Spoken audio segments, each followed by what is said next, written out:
सहनौ भुनक्तु सह वीर्यं करवावहै तेजस्विनावधीतमस्तु मा विद्विषावहै।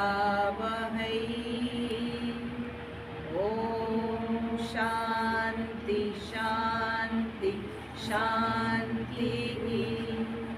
गुरुर्ब्रह्मा गुरुर्विष्णु गुरुर्देवो महेश्वरः गुरुरेव परं ब्रह्म तस्मै श्री गुरवे नमः। तस्मै श्री गुरवे नमः। सदाशिवसमारम्भां शङ्कराचार्यमध्यमाम् अस्मदाचार्यपर्यन्तां वन्दे गुरुपरम्परां। वन्दे गुरुपरम्परां।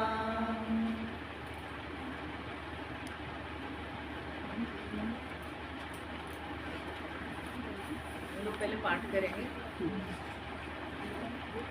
भज गोविंदम भज गोविंदम भज गोविंदम भज गोविंदम गोविंदम भज मूढ़मते गोविंदम भज मूढ़मते संप्राप्ते सन्निहिते काले संप्राप्ते सन्निहिते काले नहि नहि रक्षति डुकृङ्करणे नहि नहि रक्षति डुकृङ्करणे मूढजहि धनागम तृष्णा मूढजहि धनागम तृष्णा गुरु सद्बुद्धिं मनसि वितृष्णा सद्बुद्धिं मनसि वितृष्णा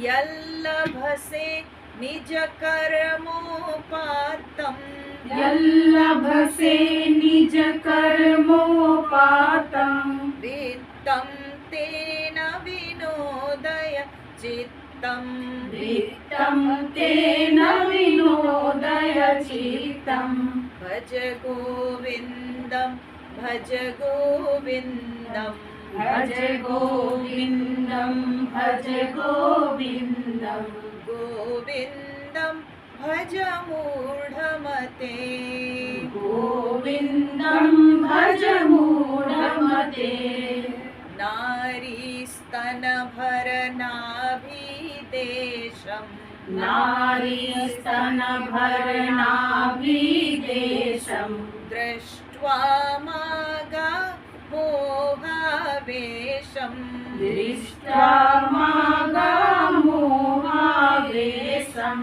एतन्मांस वसादिविकारम् एतन्मांसवसादिविकारम् मनसि विचिन्तय वारं वारम् मनसि विचिन्तय वारं वारम् भज गोविन्दं भज गोविन्दं भज गोविन्दं भज गोविन्दं गोविन्दं भज मूढमते गोविन्दं भज मूढमते।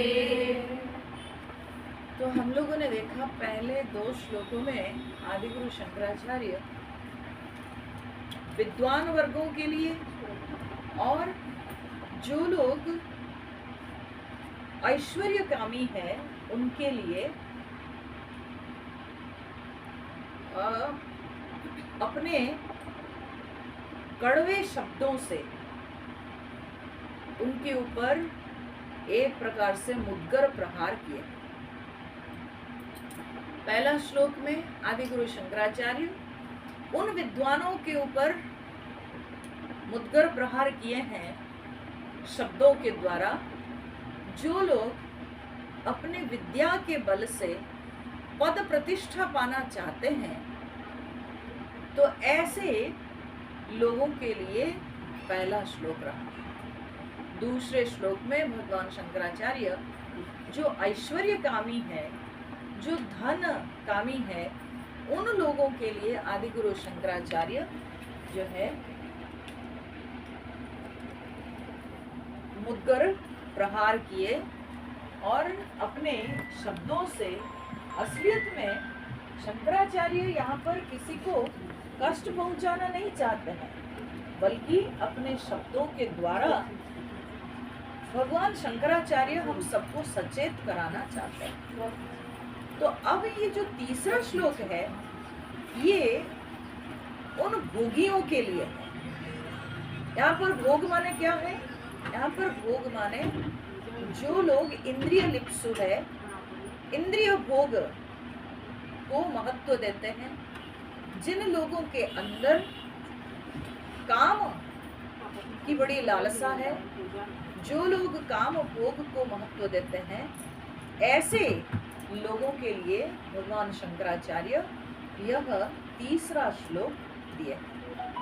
तो इस तीसरे श्लोक में आदिगुरु शंकराचार्य क्या कहते हैं?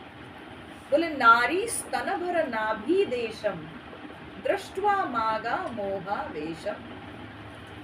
बोलते हैं कि नारी स्तन भर नाभि देशम, नारी के भरपूर स्तन और नाभि देश, उसके नाभि देश को देखकर, दृष्टवा देखकर, मागा मोहावेशम, मोहावेशम मागा, मत जाओ मोह आवेश में। शंकराचार्य उपदेश कर रहे हैं, एक सुंदर नारी, कहने का अर्थ क्या है यहाँ पर? एक सुंदर नारी, पृष्ठ पृष्ठ जिसके शरीर है, उसके शरीर की बनावटी को देखकर तुम मोहावेश में मत जाओ। बोले क्यों नहीं जाएंगे? बोले क्योंकि मन से विचिंतय वारम वारम, तुम मन में बार बार चिंतन करो, विचिंतय, मन में बार बार चिंतन करो। क्या?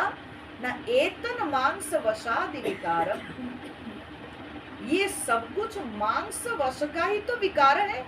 और क्या ये सब कुछ क्या है? ये शरीर क्या है? बोले ये शरीर जो है चर्बी मांस का पुतला ही तो है। तो इसलिए एक जो बनावटी, जो स्त्री की बनावटी है, जिससे तुम इतने लालायित हो रहे हो, उसमें लालायित होने की क्या है? कौन सी ऐसी अच्छी चीज से वो शरीर बनी है, शरीर बना है, जिससे तुम इतना लालायित हो रहे हो? वो सब तो मांस वश। हाँ, तो मांस और वसा जिसको कहते हैं, फैट जिसको कहते हैं, तो बोले कि ये केवल फ्लैश एंड फैट का ही तो जो है एक संगठन है। तो उसके विकार को, मांस वश के विकार को देखकर तुम उसमें मोहावेश में मत जाओ और ये बार बार मन में विचार करो। अगर हमारे सामने कोई मांस और वस को रख दे ऐसे ही, ठीक है, मांस और वसा को रख दे, कोई फैट को, फ्लैश को ऐसे रख दे, कौन सा वो अच्छा दिखता है? बताओ जरा। खून, चर्बी, मांस, ये सब को देख करके वो कौन सा बहुत बढ़िया दृश्य होता है? तो वो दृश्य तो हमसे देखा नहीं जाता, वो तो हमको अच्छा नहीं लगता है। तो शंकराचार्य कहते हैं जो स्त्री के रूप में तुम इतने लालायित होते हो, जो स्त्री के बनावटी से तुम इतने लालायित होते हो, वो भी वही चीज है, वो भी वही चीज है, कुछ और नहीं उसमें। तो इसलिए ऐसे मांस चर्बी के पुतला को देखकर कभी भी एक बुद्धिमान व्यक्ति को उस तरफ आकर्षित नहीं होना चाहिए, बल्कि बुद्धिमान व्यक्ति कभी आकर्षित होगा ही नहीं, वो अपने आप को बचाएगा। ये तो मूर्ख लोग जो होते हैं, ये तो जो लोग भूखी होते हैं, जो लोग इंद्रिय तुष्टि को ही सब कुछ मानते हैं, जो लोग इंद्रिय के स्तर के भोग को ही जीवन में सर्वश्रेष्ठ मानते हैं, तो वही लोग ही स्त्री के रूप के प्रति लालायित होते हैं। ठीक है, इस श्लोक में आदिगुरु शंकराचार्य बहुत एक बड़ा जो है ना लेसन हम सबको सिखाते हैं कि ये शरीर जो कि नाशवान है, ये शरीर में कोई सुंदरता नहीं। जो स्त्री को सुंदरता के प्रतीक के रूप में मानकर लोग इतने स्त्री के प्रति आकर्षित होते हैं, शंकराचार्य जो है उसके पूरा पोल खोल दिए हैं। कहते हैं उस शरीर में रखा क्या है, उस शरीर के अंदर है क्या चीज। वो शरीर के अंदर कोई भी सुंदर चीज है ही नहीं। वो शरीर को भी जब तुम फाड़ोगे, उस शरीर को भी जब चीरोगे, तुमको वही मांस मिलेगा, वही वसा मिलेगा और वही खून देखने को मिलेगा। उसमें कोई और चीज नहीं मिलेगी। ठीक है, कोई सुंदर वस्तु उसके अंदर है ही नहीं। ठीक है, वही गंदी चीजें। ये शरीर जो है, संतों ने कहा, विद्वानों ने कहा है कि ये शरीर गंदे चीजों से बना है। ये शरीर को चाहे जितना भी साफ करो, जितना भी चाहे इसको रगड़ो, ये गंदा ही रहता है। और ये शरीर बाद में जा करके, ये शरीर को जब पशु पक्षी खाते हैं और अंत में उनके विष्ठा होके ही ये निकल ही जाता है। सो गंदी चीजों से, माता पिता के रजवीर्य से बना है, गंदी चीजों से बना। और ये शरीर के अंदर जो है वो गंदे द्रव्य ही है और अंत में इसका परिणाम भी वैसा ही विष्ठा होकर के इसका जो है अंत होता है। तो इसलिए क्या इसमें है कि जिसको देख करके इतने लालायित होना है, क्या देख करके इतना उसकी तरफ आकर्षित होना है। तो इसमें आकर्षित होने वाली कोई चीज नहीं है। शंकराचार्य इसलिए जो कामी पुरुष हैं उनके लिए यह श्लोक देते हैं, उनके लिए यह उपदेश देते हैं। तो इसमें देखिए, हम सब लोग जानते हैं वो प्रसिद्ध उक्ति, अंग्रेजी में हम लोग कहते हैं out of sight out of mind, है ना। हम लोग कहते हैं out of sight out of mind. हमारे आंखों से जो चीज हटी वो मन से भी हट जाती है। ठीक है, जब तक हम उस चीज को आंखों के सामने देखते हैं तब तक वो चीज का प्रभाव हमारे मन पर भी रहता है। जितना अधिक कोई चीज को हम देखेंगे उतना अधिक मन पर जो है उसका संस्कार पड़ता है, उसका संस्कार बनता है। ठीक है, तो out of sight out of mind, जब आंखों से नजर हटी तो फिर उस चीज के भाव भी मन से हट जाता है। तो यहाँ पर शंकराचार्य वही भाव को संस्कृत भाषा में बोलते, बोले दृष्टवा मागा मोहावेशम, देख कर मोह आवेश में मत जाओ। ठीक है, देखना ही सबसे बड़ा दोष है, अटको मत। ठीक है, संसार में भगवान जो है अनेक प्रकार की चीजें बनाए हैं। संसार में जो है एक स्त्री बनाए हैं, एक पुरुष बनाए हैं। ये प्रभु ने जब जगत की रचना किए हैं तो स्त्री पुरुष ये जो है ये कॉम्बिनेशन भगवान ने ये जगत में बना के छोड़े। ठीक है, लेकिन कभी भी उस स्त्री के शरीर को जो है देखते नहीं रहना चाहिए, क्योंकि अगर हम स्त्री के शरीर को देखते रहेंगे तो मन में भी उसकी भावना बनती रहेगी और मन को वह विचलित करेगा। इसलिए हमेशा एक क्या बोलते हैं बुद्धिमान व्यक्ति का कर्तव्य है कि जितना अपने नजर हटाना चाहिए।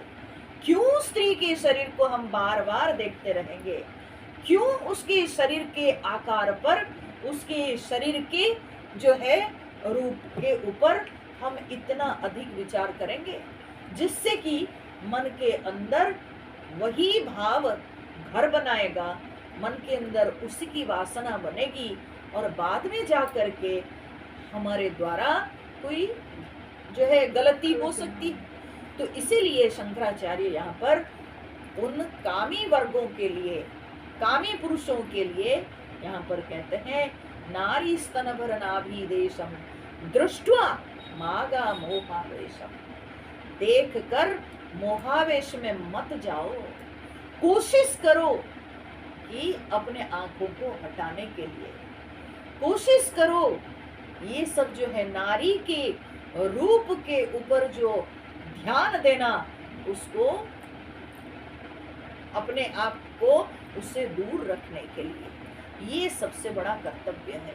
देखो देखने का प्रभाव कितना होता है। मैं आपको रामायण से जो है आपको बता रही हूँ।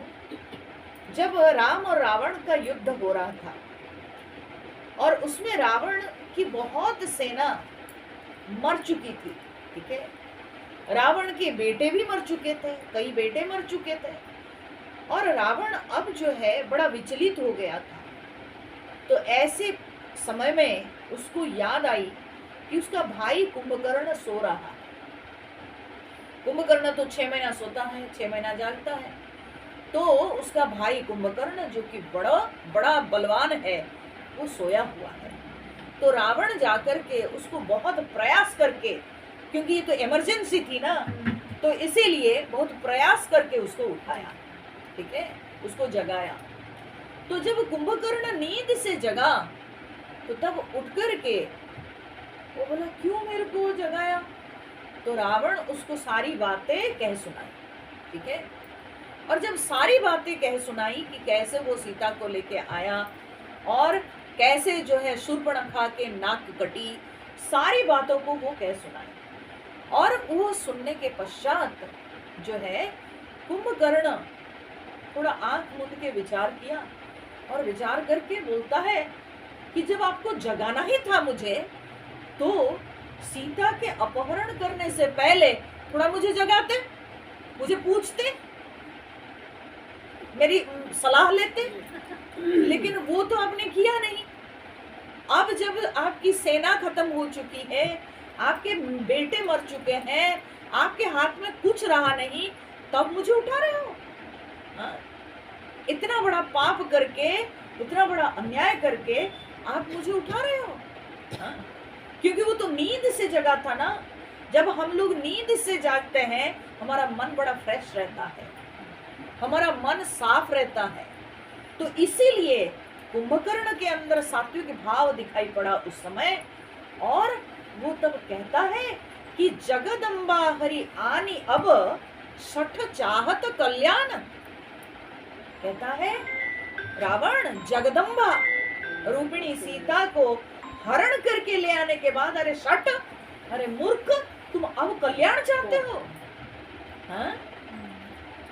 एक तो पराई पत्नी, और वो भी दूसरी कोई नहीं, स्वयं जगदम्बा, जगन माता, उसको तुम चुरा के लेके आके अब तुम कहते हो कि तुम्हारा कल्याण होगा। तो ये सारे जो वचन है उसकी सात्विकता से निकली, क्योंकि वो सो के जगा था, उसका मस्तिष्क में अभी कोई प्रकार के नकारात्मक सोच प्रवेश नहीं की थी, इसलिए वो अपनी सात्विकता से ये बातें बोला। अब रावण को लगा अरे बाप रे बाप, ये तो गड़बड़ बात हो गई ना। मैं तो इनको जगाया कि दूसरे काम के लिए, कि ये राम के शत्रु बन के लड़ाई करेगा, लेकिन ये तो कुछ बड़ी बड़ी बातें करने लगा। तो तब रावण क्या किया ना, उनके सामने मांस मदिरा सब कुछ रख दिया एकदम, ठीक है। तो जब मांस मदिरा सब उसके सामने रख दिया, और जैसे कुंभकर्ण वो मांस मदिरा को देखा, और मांस मदिरा को देखकर बस उसमें चरने लगा, ठीक है। वो मदिरा पीने लगा, मांस खाने लगा, और खा के जब मांस मदिरा खा के पूरा एकदम उसका पेट भर गया, तब उसके बाद देखिए संस्कार कैसे बदल गया, क्योंकि खान पान बदल गया, क्योंकि गंदे द्रव्यों को देखने लगा, गंदी वस्तुओं के संस्पर्श में आया, तो इसलिए उसका व्यवहार ही बदल गया। उसके बाद वो द्वार से नहीं गया, वो तो दीवार फांद के चला गया, ठीक है, वो तो दीवार फांद के चला गया। वो तो द्वार से नहीं गया, उसके अंदर इतनी उतावली हो गई कि अब वो रुका नहीं। बोलता चलो मुझे दिखाओ कहाँ युद्ध हो रहा है, मैं वो राम को देख लूंगा। तो देखो दर्शन से वो देखा, देख के उसके बाद खाया, क्योंकि जब देखा तो उसके पूर्व संस्कार जग गए, उसकी सात्विकता समाप्त हो गई, उसके अंदर जो पशुता थी वो जग गई, उसके अंदर जो राक्षस प्रवृत्ति थी वो जग गई। अब वो मांस मदिरा को देखते ही उसके अंदर जो राक्षस प्रवृत्ति जग गई, और उस मांस मदिरा को भक्षण करने के पश्चात अब उसको कौन रोक सकता था? समझ रहे हैं? तो इस प्रकार से जब हम लोग कोई वस्तु को देखते हैं, और वो भी हमारा कैसी, हमारा नजरिया कैसा है, ठीक है, हम कैसे देखते हैं, देखने में भी अंतर है। हम कैसे देखते हैं? एक स्त्री के रूप को देखने मात्र अगर एक पुरुष के अंदर भावना आती है, ये मेरी बहन हो सकती है, ये मेरी माँ हो सकती है, तब बात दूसरी हो जाती है। लेकिन अगर एक स्त्री को देखकर उसकी आकृति में कोई लालायित होता है, उसकी आकृति के ऊपर कोई विचार करता है, तो वो कामी पुरुष, वो भोगी पुरुष के लिए शंकराचार्य जी की डांट, ठीक है। तो बोले कि दृष्ट्वा मागा मोहावेशम एतन मांसवशादि विकारम मनसि विचिंतय वारम वारम। ये तो मांस और वसा के विकार मात्र है, ठीक है। This is nothing but the modification of flash and blood, ठीक है। फ्लैश, फैट, ब्लड, यही तो है, और क्या है? ये सबका एक बैग है, ठीक है। ये सबके एक पोटली भगवान बनाए हैं, लेकिन भगवान इस पोटली को इतना सुंदर बनाए हैं, इतने सुंदर इसको बनाए हैं। हम लोग जब पोटली बनाते हैं उसमें सिलाई सब आंखों के सामने दिखाई पड़ जाती है, सिलाई जो है बड़ी छोटी हो जाती है, सिलाई दिख जाती है, हमारी सिलाई खुल जाती है। लेकिन भगवान ये जो पोटली बनाए हैं, इतनी सुंदर सिलाई डाले हैं कि वो तो आंखों के सामने दिखती भी नहीं है, नजर नहीं आती है, खुलती नहीं है। इतना बढ़िया जो है भगवान इसको चारों तरफ से सिलाई किए हैं, और अंदर भरे क्या है? यही सब मांस, वसा, खून, मल, मूत्र, मेद, यही सब को भगवान इसके अंदर भर दिए, ठीक है। तो इन सारी चीजों से बना हुआ ये शरीर है। ये शरीर में कोई सुंदरता नहीं है। कोई अगर इस शरीर को देखकर सुंदर सोचता है तो ये उसकी जो है गलतफहमी है, ये उसके अंदर भ्रम धारणा है कि ये शरीर कितने दिन का, बताओ कितने दिन का? ये शरीर जो है ये 2 दिन का, ठीक है। आग लगे जल जावे, ठीक है। और ये शरीर 2 दिन का, पानी लगे गल जावे, ठीक है। तो ये शरीर जो है ये 2 दिन का है, और इस शरीर को देखकर कितना आदमी जो है सपना देखता है, कितना आदमी इसको सजाता संवारता है, और कितने पुरुष लोग इस शरीर को देख करके लालायित होते हैं। मूर्ख हैं वो लोग जो कि इस शरीर को देखकर इतने लालायित होते हैं। इसलिए कहते हैं दृष्ट्वा मागा मोहावेशम, देख कर, देखना ही दोष है। तो बोले क्या करें? आंखों के सामने स्त्रियां आती है तो क्या करें? आंख थोड़ी बंद कर देंगे? बोले नहीं, तुम आकार मत देखो, तुम उसमें मात्र रूप को देखो, तुम उसमें बहन रूप को देखो, तुम उसके शरीर के आकार को मत देखो, ठीक है। उस शरीर के आकार में अटको मत, तुम उस शरीर में यह भाव रखो कि वो मेरी माँ हो सकती है, वो मेरी बहन हो सकती है, वो मेरी बेटी हो सकती है। इस भाव से स्त्री के रूप को देखो। और ये भाव आने के लिए क्या करना है? बोले मनसि विचिंतय वारम वारम, बार बार चिंतन करना पड़ता है। ये ऐसे नहीं आ जाता है, ठीक है। हम सबके अंदर कुछ ना कुछ जो है गलत प्रवृत्ति है। हम सबके अंदर कुछ ना कुछ अपनी सोच में अपवित्रता, अशुद्धता रहती है। भगवान को धन्यवाद कि हम लोग एक दूसरे के भाव को देख नहीं पाते हैं, समझ नहीं पाते हैं। दूसरे के मन को हम देख नहीं पाते हैं। अगर देख पाते तो पता नहीं दुनिया जो है एक क्षण में खत्म हो जाती, मारपीट हो करके, ठीक है, एक दूसरे को काट कूट करके खत्म कर देते एक क्षण में। क्योंकि कितनी हमारे अंदर अपवित्रता है, कितनी जो है हमारी सोच में अशुद्धता है, ये कहना बहुत कठिन है। कोई भी इस जगत में दूध का धुला हुआ नहीं है, लेकिन उस अपवित्रता को, उस अशुद्धता को खत्म करने का भी उपाय है। तो वो उपाय क्या है? ना मनसि विचिंतय वारम वारम, थिंक अगेन एंड अगेन। देखिए, एक सोच ही तो है, मन का धर्म है वो सोचना, ठीक है। Mind is nothing but flow of thoughts. मन क्या है? वृत्तियों का प्रवाह है, ठीक है, वृत्तियों का प्रवाह है।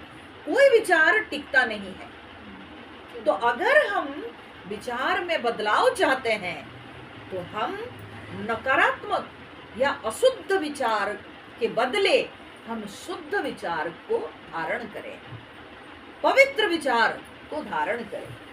पवित्र विचारों के प्रवाह मन के अंदर छोड़े। तो जब पवित्र विचारों का फ्लो होगा तो अपवित्र विचार जो है अपने आप ही निकल जाएंगे, अपने आप ही अपवित्र विचार समाप्त हो जाएंगे। तो इसलिए शंकराचार्य कहते हैं मनसि विचिंतय वारम वारम, बार बार। ये नहीं कि नारी स्तन भर नाभि देशम मनसि विचिंतय वारम वारम, ऐसा नहीं बनाइएगा अन्वय, ठीक है। नारी के शरीर, सुंदर शरीर को मन में बार बार विचार करना, ऐसा नहीं कर देना, ऐसा अन्वय बिल्कुल मत करना है। तो बोले कि बार बार विचार क्या करेंगे? एतन मांस वसादि विकारम मनसि विचिंतय वारम वारम।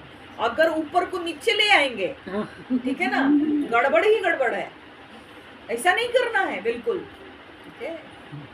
बार बार शरीर को देखकर, स्त्री के शरीर को देखकर मन में बार बार विचार करें।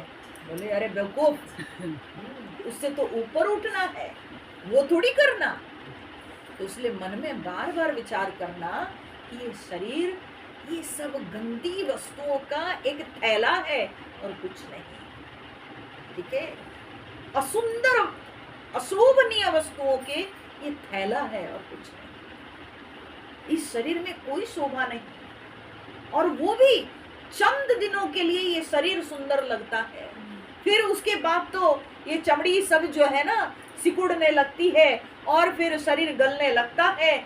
और जैसे ही ये शरीर के सारे अंग प्रत्यंग सब ढीले होने लगते हैं, कोई पूछता तक नहीं, हाँ? कोई गलती से भी नजर नहीं डालना चाहता है। तो इसलिए यह बार बार विचार के द्वारा ही हम अपना सुधार कर सकते हैं। अगर हम अपने जीवन में सुधार चाहते हैं, उसके लिए एक ही उपाय है, वो है कि बार बार विचार करना है। तो देखो, दो चीज से दोष आता है जीवन में। एक, यहाँ पर जो इस विषय के ऊपर हम लोग कर रहे हैं, जो सुन रहे हैं, इसमें दो चीज सीखने को मिला। एक है कि उस रूप आकार को देखना नहीं, ठीक है, स्त्री की आकृति को ध्यान नहीं देना, ये एक हुआ। स्त्री के शरीर के आकार पर ध्यान देंगे तो दोष आएगा। और दूसरा क्या है कि अविचारेण, जब हम विचार नहीं करते हैं तो दोष आएगा। इसलिए बार बार विचार करना चाहिए। क्या विचार करें? ये क्या चीज है, ये शरीर का मूल क्या है, ये शरीर का कारण क्या है, और ये शरीर अंत में क्या बनने वाला है, इसके साथ क्या होना है। जरा इन चीजों पर भी चिंतन करना चाहिए। इसी को कहते हैं विचार। जब हम विचार करते हैं तो हम वस्तु के आगे पीछे सोचते हैं, उसके आदि अंत के बारे में हम चिंतन करते हैं। ये क्या से आया है और इसके साथ क्या होने वाला है आगे, जरा उसको सोच समझ करके तब तो हम उसके साथ संबंध बनाएंगे। तो उसी प्रकार से जब ये शरीर के आकार को देख करके लालायित होते हो तो शंकराचार्य कहते हैं मन में बार बार विचार करो, विचार से सुधार होता है। विचार नहीं करते हैं तो बंधन में पड़ते हैं। आदि गुरु शंकराचार्य दूसरे शास्त्र में कहते हैं अविचार कृतो बंधः विचारेण निवर्तते। ये जो बंधन आज हमारे जीवन में, जो भी बंधन में हम पड़े हुए हैं, तो कहते हैं ये अविचार के कारण केवल, क्योंकि जीवन में विचार नहीं है, अच्छा विचार नहीं है, शुद्ध विचार नहीं है। इसी कारण से हमारे जीवन में बंधन है, इसी कारण से जीवन में दुख है। अविचार कृतो बंधः, अविचार से ही बंधन होता है। अविचार से ही हम अपने जीवन में बंधन पैदा किए हैं। तो कैसे जाएगा वो बंधन? बोले विचारेण निवर्तते। जब विचार करोगे तो बंधन से निवृत्ति मिलेगी। तो अविचार के कारण, अविचार माने क्या है? विचार नहीं करना। हाँ, जैसे रह रहे हैं चलेगा, जैसे चल रहा है चलने दो। हाँ, क्या फर्क पड़ता है? फर्क पड़ता है, फर्क पड़ता है। जब दूसरों को देखते हैं, जब कुत्ते बिल्लियों को देखते हैं, सोचते हैं भगवान इनको ऐसा जन्म क्यों दिया? बोले क्या पता हम भी आगे यही होने, वैसे ही होने वाले हैं। क्योंकि अपने कर्म, अपने व्यवहार, अपनी सोच, उस कारण से हम भी आगे कुत्ते बिल्ली बनेंगे, कौन जानता है ना। तो फर्क पड़ता है। तो जब हम विचार नहीं करते हैं, अपने अंदर सारी पशु प्रवृत्तियों को लेके चलते हैं, आसुरी प्रवृत्ति लेके चलते हैं, मानविकता नहीं दिखती है। आज समाज में आप देखो क्या हो रहा है, यही तो हो रहा है। स्त्री की शरीर को देख करके आजकल के युवा वर्ग जो है, युवा समाज देखो क्या है, उनके अंदर ये शरीर। अगर हम दूसरे पक्ष देखें कि परमात्मा ये शरीर जो बनाए हैं, ये शरीर जो परमात्मा दिए हैं, कि संसार, ये सृष्टि कार्य को आगे बढ़ाने के लिए, ठीक है, और इस सृष्टि को हम सुंदर संतान प्रदान करें, ये सृष्टि को हम और निखारें, ये हमारा कर्तव्य है। ये बात को आजकल की युवा समाज समझते हैं क्या?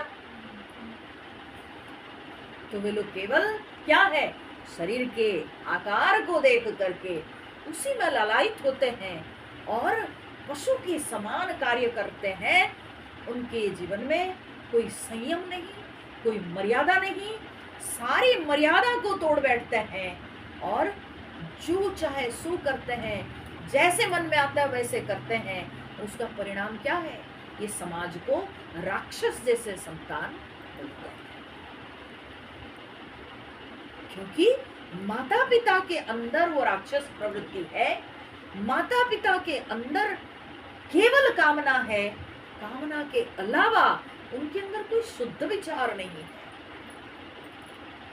कोई शुद्ध विचार नहीं है। हमारे शास्त्र आप सुनेंगे तो आपको आश्चर्य लगेगा कि कर्दम ऋषि को जब उनके पिता ने कहा कि बेटा तुम मुझे इस सृष्टि कार्य में मदद करो, शादी विवाह करके संतान पैदा करके ये सृष्टि को भरो, ठीक है, तब कर्दम ऋषि एक अच्छी पत्नी पाने के लिए 1000 साल तक तपस्या कर लिया।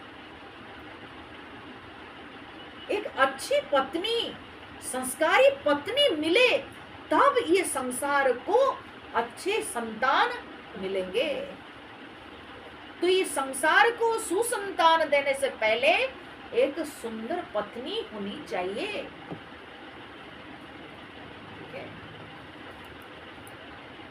और उसके लिए उन्होंने तपस्या की, और तपस्या करने के पश्चात स्वयं भगवान विष्णु उनके दर्शन में आए और आकर के बोले, कर्दम बस परसों ही यहाँ पर मनु आएंगे, मनु शतरूपा स्वयं आकर के अपनी बेटी को प्रदान करेंगे और उनकी कन्या को आप पत्नी रूप से ग्रहण करोगे और उससे आपको मेरा एक बहुत बड़ा भक्त संतान के रूप में मिलेगा। कपिल मुनि हुए, कर्दम ऋषि की ही जो है पुत्र हुए, कर्दम और देवहूति, ठीक है, उससे हुए कपिल मुनि। तो बोले मेरे एक भक्त नहीं, सॉरी मेरा अवतार होगा, मैं ही अवतार लूंगा। कपिल मुनि तो स्वयं भगवान की ही अवतार थे। तो उन्होंने कहा कि मेरा अवतार होगा और बस परसों ही मनु शतरूपा अपनी बेटी को लेके आएंगे। तो सोचो, उस कन्या को प्राप्त करने के लिए, पत्नी रूप से प्राप्त करने के लिए कर्दम ऋषि 1000 साल तक साधना की। क्यों? क्योंकि उनको लगा कि अगर मुझे संसार को सुसंतान देनी है तो उसके लिए मुझे एक अच्छी पत्नी चाहिए, उत्तम पत्नी चाहिए। और उत्तम पत्नी पाने से पहले उन्होंने तपस्या की, साधना की। तो कहने का तात्पर्य है, जब तक हमारे अंदर संस्कार नहीं आएगा, जब तक हम अपने आप को, अपनी भावना को पवित्र नहीं करेंगे, हम स्वयं जब तक शुद्ध संकल्प धारण नहीं करेंगे, तो हम संसार को कैसे अच्छी संतान दे पाएंगे। और आजकल के युवा समाज में वो शुद्ध संकल्प तो है ही नहीं, वे केवल शरीर के आकार में आकर्षित हो जाते हैं और मर्यादा तोड़ के जो मन आता है सो करते हैं। तो इसलिए आदिगुरु शंकराचार्य यहाँ उपदेश देते हैं कि दृष्ट्वा मागा मोहावेश, शरीर को देखकर, स्त्री के शरीर के आकार से तुम लालायित मत हो, स्त्री के शरीर के आकृति को देखकर तुम उसमें मोहावेश में मत जाओ। इसीलिए तो हम लोगों को ये शिक्षा दी जाती है, नित्य प्रतिदिन यह प्रार्थना करो, संकल्प करो मन में, भद्रं कर्णेभिः शृणुयाम देवाः, भद्रं पश्येमाक्षभिर्यजत्राः, भद्रं कर्णेभिः शृणुयाम देवाः। हे प्रभु, हे ईश्वर, हम कान से भद्र सुने, भद्रं पश्येमाक्षभिः यजत्राः, हे परमेश्वर मैं आंखों से भद्र देखूं। अभद्र वस्तु में भी भद्र को ढूंढा जा सकता है, उससे पहले अपने अंदर वो संस्कार लाना पड़ेगा। अगर हमारा मन सुसंस्कृत है तो हम अभद्र वस्तु में भी भद्र वस्तु को ढूंढ सकते हैं, ठीक है। पूरी जो है नकारात्मक परिस्थिति में रह करके भी हम सकारात्मक सोच ले सकते हैं, अगर हमारा मन सुसंस्कृत होगा। मन को अगर हम सही शिक्षा दिए होंगे तो हम गलत चीजों में भी हम अच्छी बातें पा सकते हैं। इसीलिए नित्य प्रतिदिन यह प्रार्थना करने को वेद हमको शिक्षा देती है। नित्य प्रतिदिन ये विचार करो, संसार में लिप्त होने से पहले यह प्रार्थना करो कि हे परमेश्वर, हम शुद्ध सुने, हम पवित्र सुने, हम पवित्र दर्शन करें, हम भद्र दर्शन करें। इतनी शक्ति हमें देना दाता।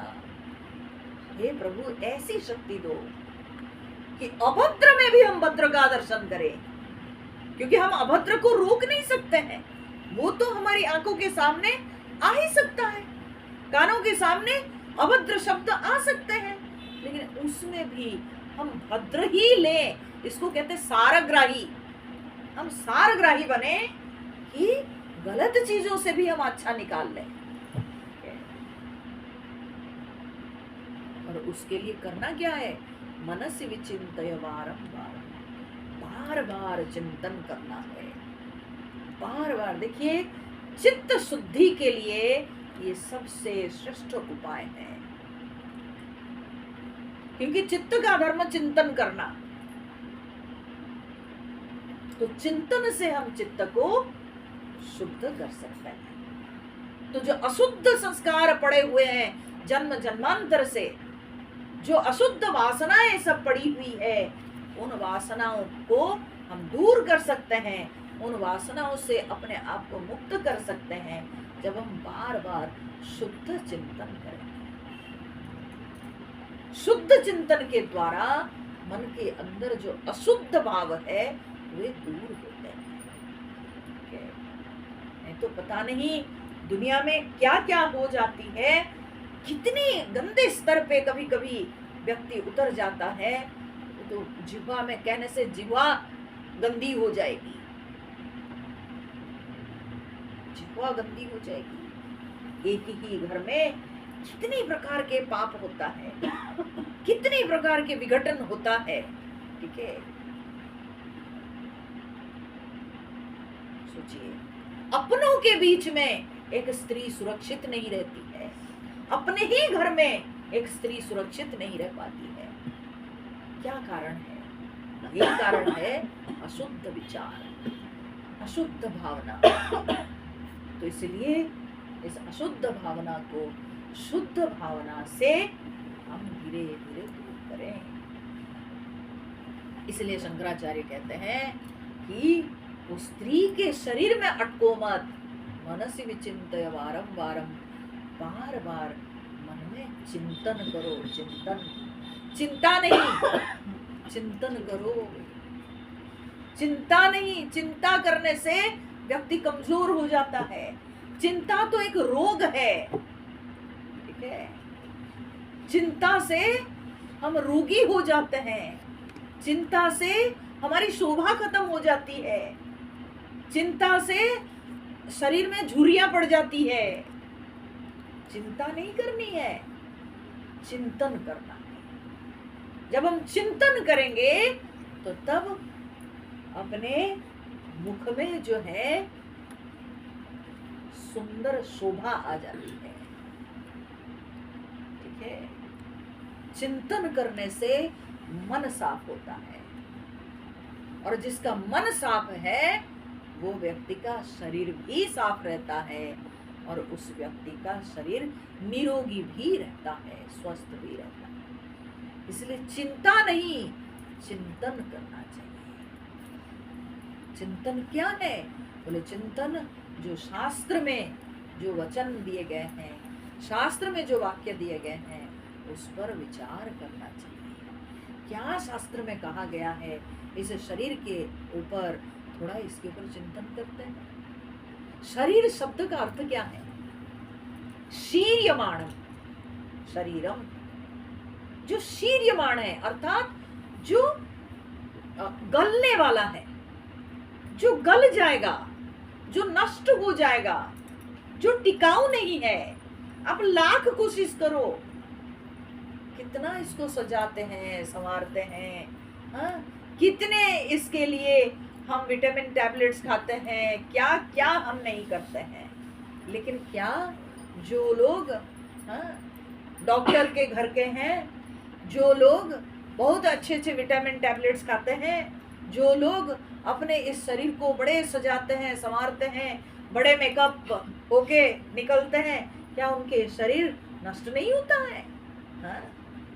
क्या वे शरीर को बचा सकते हैं? कभी नहीं। शीर्यमाणम, छुपा नहीं सकते हो। ठीक है, ये दूसरी बात है बोटॉक्स लेकर के जो है अपने मुंह को फुला देना, लेकिन कितना दिन, कब तक? और वो बोटॉक्स का प्रभाव फिर दूसरे जगह दिखाई पड़ जाएगा। ठीक है, पता चला कि कैंसर हो गया, स्किन कैंसर हो गया, कब तक बोटॉक्स का इंजेक्शन ले करके हम अपने आप को ब्यूटीफुल दिखाएंगे? ठीक है, तो नहीं चलेगा। रियलिटी एक ना एक दिन तो आ ही जाएगी सामने। ठीक है, तो इसलिए इस शरीर में क्या रखा है, इसके प्रति इतना लालायित पुरुष होता है। तो शंकराचार्य इसलिए ऐसे जो कामी भोगी लोग हैं उनके ऊपर मुद्गर प्रहार किए कि नारी स्तन भर नाभि देशम दृष्ट्वा मागामो वा देशम एतन मांस वशादि विकारम मनसि विचिंतय वारम वारम। बार बार मन में चिंतन करो। क्या चिंतन? भज गोविंदम भज गोविंदम गोविंदम भज मूढ़मते। अरे मूर्ख व्यक्ति, गोविंद का भजन करो, गोविंद का भजन करो, गोविंद का ही भजन करो। उसी में तुम्हारा कल्याण है, उसी में तुम्हारी सद्गति है। वही करो, भगवान की शरण में रहो, भगवान की सेवा करो, भगवान के चिंतन करो, तो तुम्हारा कल्याण। नहीं तो मरो, है ना? नहीं तो मरो, तो और क्या कह सकता है? तो शंकराचार्य इस प्रकार से हम सबको इस भजगोविंदम ग्रंथ में इतनी बड़ी शिक्षा देते हैं कि ये शरीर क्या है? मांसवश का पुतला है जो कि नष्टवान है, दुर्गंध निकलता है। ये शरीर को चीर दो, उसके अंदर से कोई अच्छा सुगंध नहीं निकलता है ना, दुर्गंध निकलता है। तो इस तरह से विचार करते हुए इस शरीर के प्रति जो आसक्ति, जो आकर्षण, उसको त्याग देना। ठीक है, हरिओम नारायण।